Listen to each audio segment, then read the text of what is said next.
So I want to start, and it sounded kind of harsh, but Mahomes is 14-2 in games and when he puts the cape on. And all you guys have it's pretty good. Yeah, it's pretty good. And we all know Andy Reid's great. And now Josh Allen's 5-6. And I sat there yesterday, and I was happy for Matt Stafford, who we both think is great. But I thought, no, you got to win these games.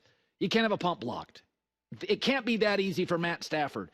I have moved to the point where I think they need to do something if they can't get through. They are really built to win it all. You got a Kansas City team, Matt, that can't get their tackles right. What did you make of the Buffalo loss despite Josh's performance? Yeah, listen, it's like a Hallmark movie. I mean, if you've seen that Kansas City Chiefs movie, I highly recommend it. But it's like a happy ending. No matter what drama is going on during the day, they're going to find a way. And listen, I just think it's intangibles for Kansas City. It's players that are playing, a group of players playing above the X's and O's. And right now, unfortunately for Josh Allen, he just was born at the wrong time. I mean, Josh Allen to me is the MVP this year.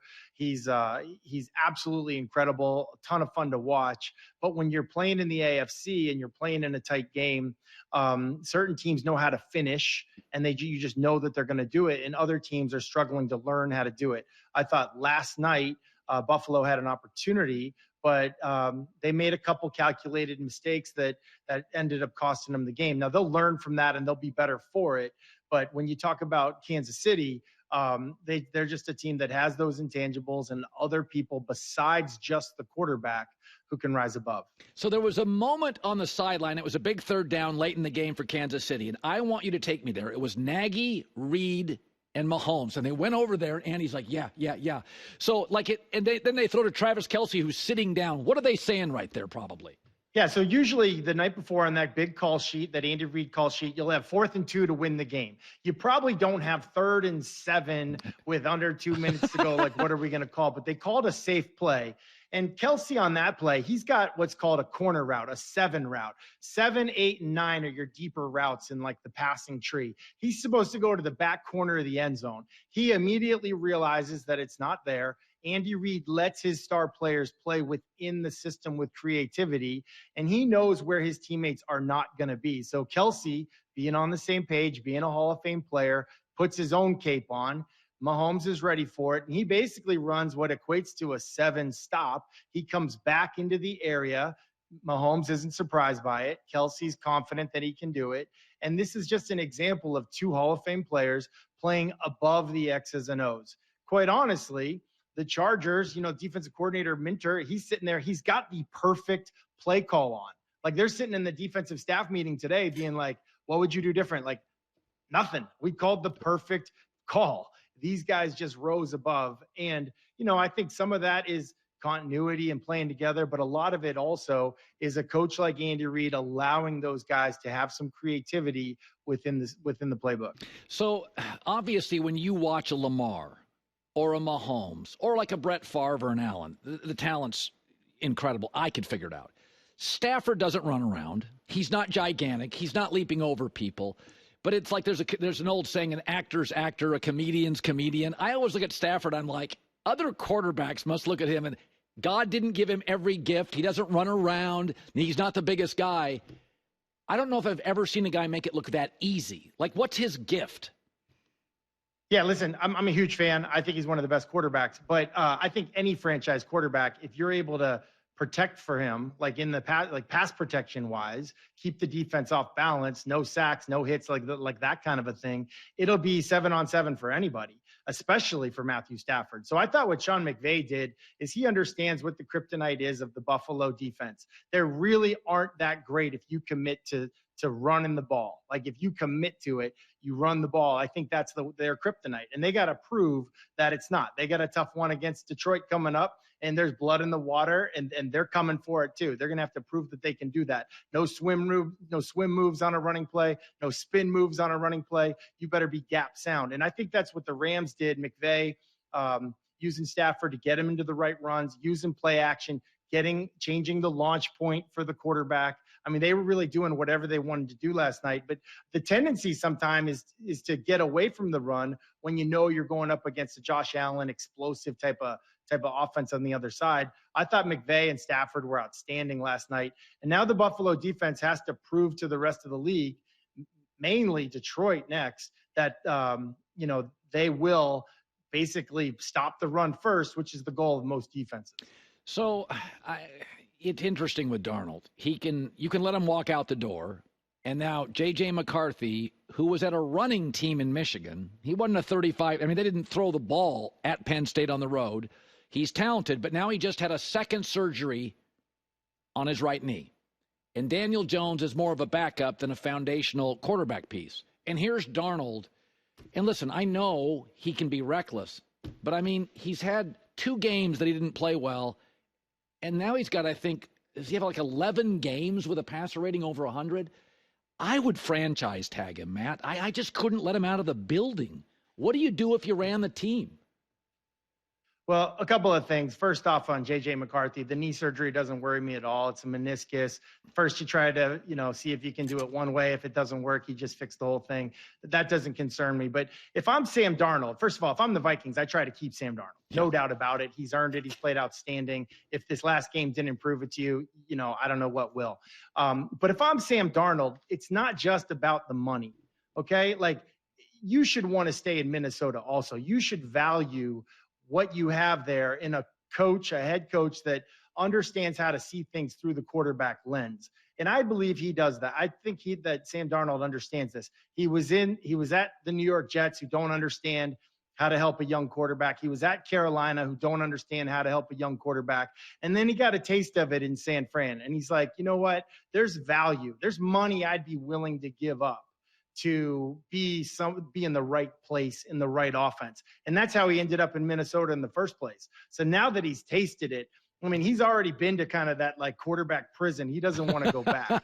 So if I'm him, I stay in this kind of an offense no matter what. And truly, even if you feel a little disrespected that they haven't come to you with a deal yet, if I'm him, if I'm his friend, I would say, hey, listen, remember what it was like when you were with the Jets in Carolina. You might want to take less money to stay in Minnesota. Yeah. It was almost predictable. Philadelphia's got, they played very well. They have a big game coming up. Here comes Carolina. And listen, you guys you pro athletes, you know who's good and who's not. You watch the film. I don't expect pro athletes to be, at the highest apex of their emotions for 17, 18 weeks. That's just, I get it. In January you are, but you guys watch film and you know who can play.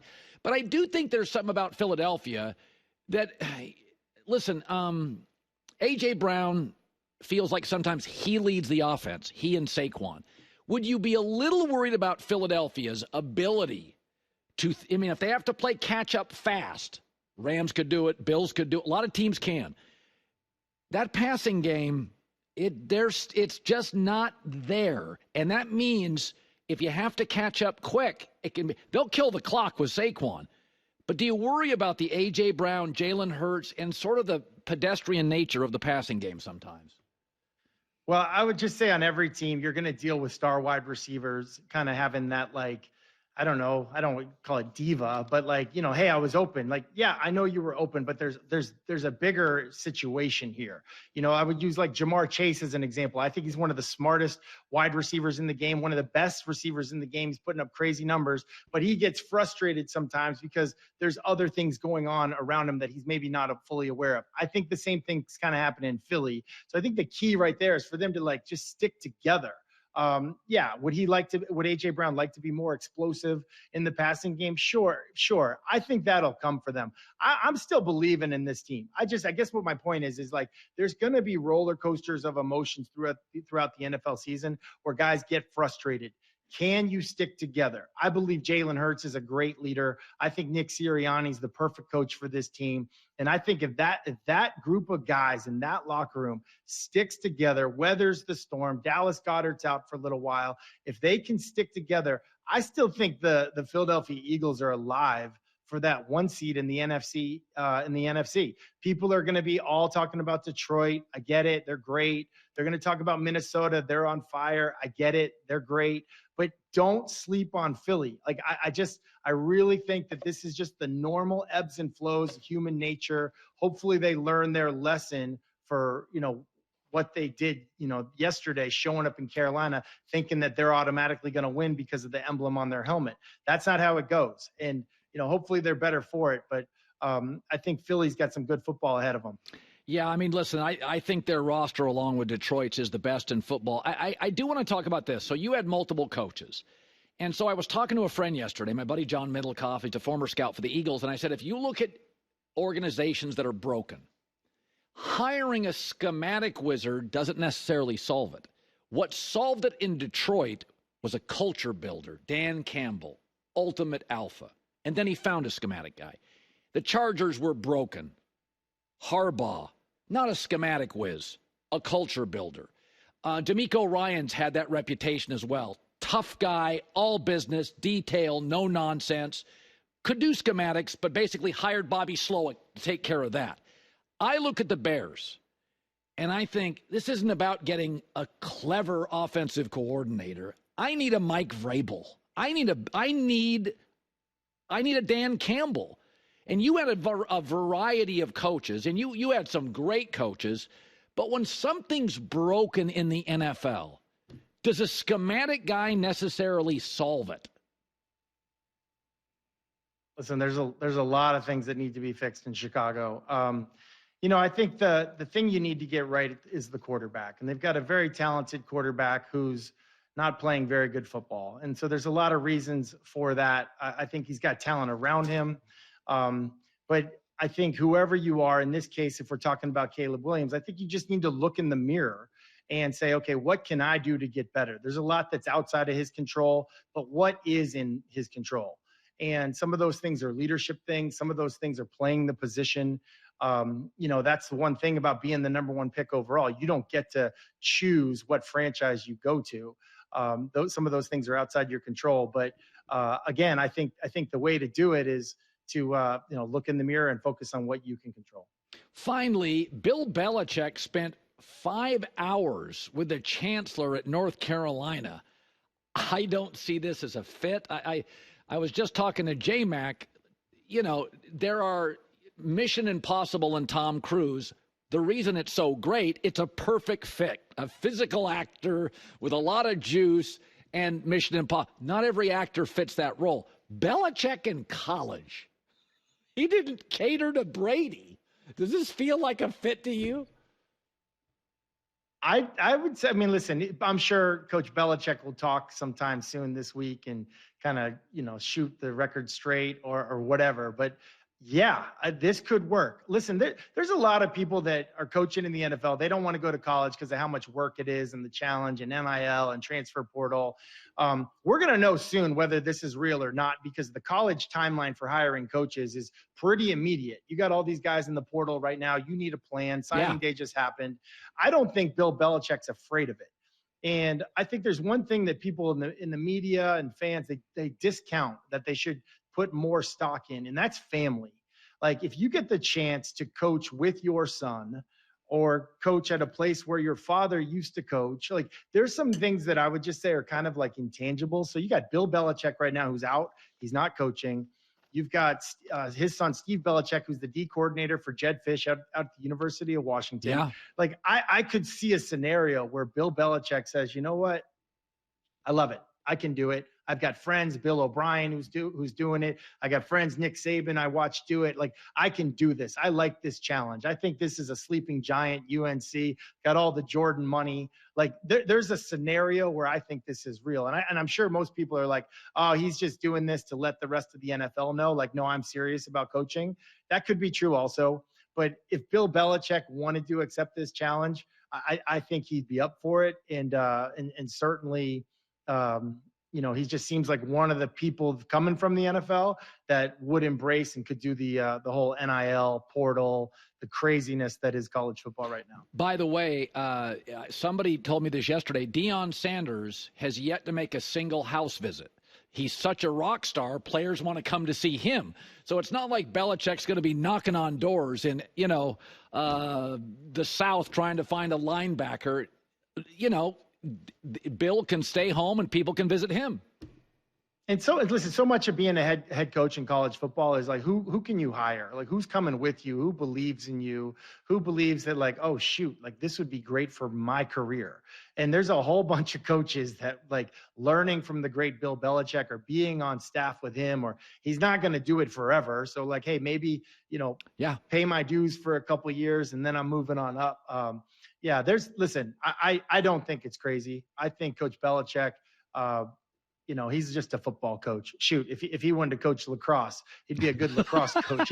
He probably would succeed at whatever he was doing. But I think there's something intriguing about this opportunity for him. And again, I think it comes back to the opportunity to honor that family dynamic. Yeah, that's a great way to contextualize this, because I thought it was nonsense. But I get it. He's kind of in legacy stage. I mean, if you really think about Bill, he's got the rings and the trophies. He's called the greatest of all time. He's in legacy stage. Legacy is family. Matt Hasselbeck, 18 years. Great seeing you as always, man. Appreciate it, Colin. Always. Hi, everybody. It's me, Uncle Colin. Subscribe here to get the latest from the herd, including exclusive behind-the-scenes videos and more, wherever you may be, however you may be watching. Thanks again for making us part of your day.